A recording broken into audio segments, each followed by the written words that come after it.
I'm not really one to believe in conspiracy theories. I do like thinking about them. I guess I might not be a conspiracy believer, but sometimes I've been a conspiracy theorist.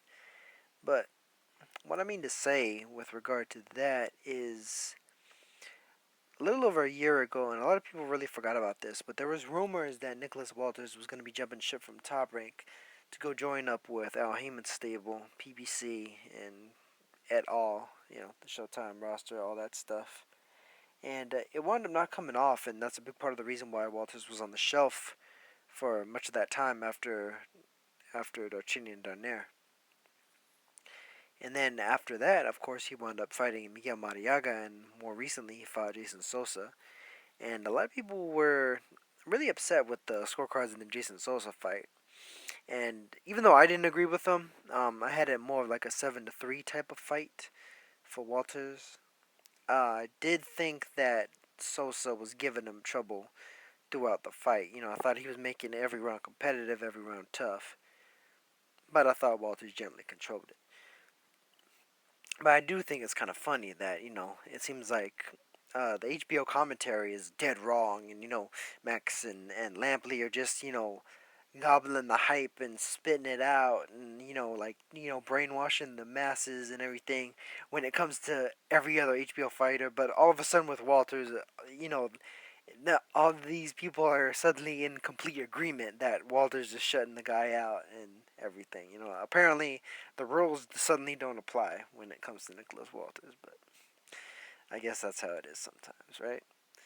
Anyway, I would say that considering the fact that they matched up Walters consistently up with Darchinian, with Darnaire, and then with Mariaga and Jason Sosa, they keep matching him with punchers.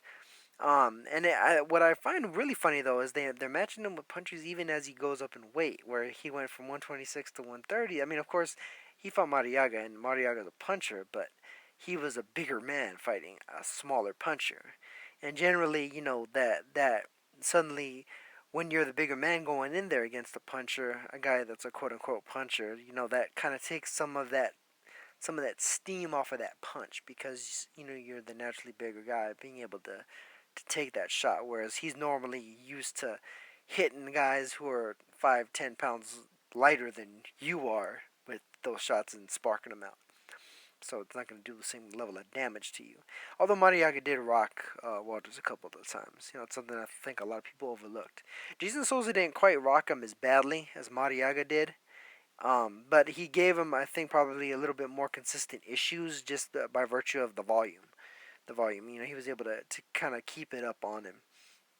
But he didn't seem to have the same kind of just like one shot thudding power that Mariaga had. A little bit sharper maybe though. But Sosa's also I don't know he it seems like he throws his shots a little shorter than Mariaga also. But that's getting to something else. Basically, Nicholas Walters is I think he's been thrown into the deep end, man. I think they're just pretty much just like quit looking to make a quick buck off dude because they see that he might not necessarily be loyal to Top Rank. So Bob Arum and everybody that works at Top Rank is just like, hey, we're just gonna throw him in against the biggest and baddest. We don't necessarily care if if he has maybe a loss or a draw or any blemishes on his record because we're just gonna throw him at all comers pretty much. He's not getting the prize prospect track that like a Daenerys was or that like a Felix Verdejo is right now. I think they're matching Verdejo real carefully. I think they Top Rank has matched a lot of their fighters real carefully when they see that there's a lot of money that could potentially be made off of them. I don't necessarily see that with Walter. I do kind of see that a little bit with Lomachenko, and that's the reason why um, he hasn't been fighting the best opposition recently. But with Walters, it seems like they're willing to throw him in the deep end, and that's a big part of the reason why I'm really interested in the fight coming up this weekend, this coming weekend anyway, with Takashi Uchiyama against Oliver Flores.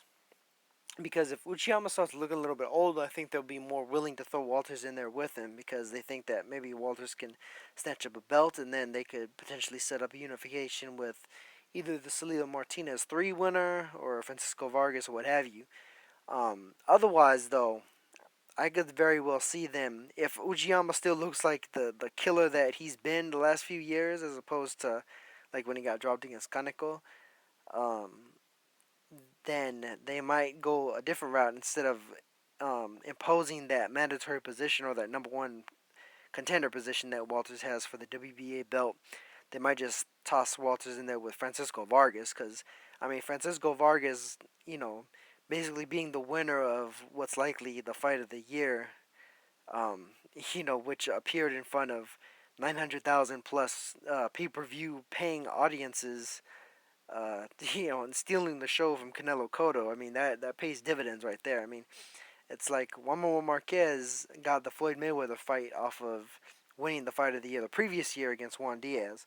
So that definitely has benefits when you're an exciting fighter and the most exciting fight of the year and you're the winner of that fight. So I think Francisco Vargas might be the beneficiary of that, and incidentally, Walters might also be a beneficiary of that.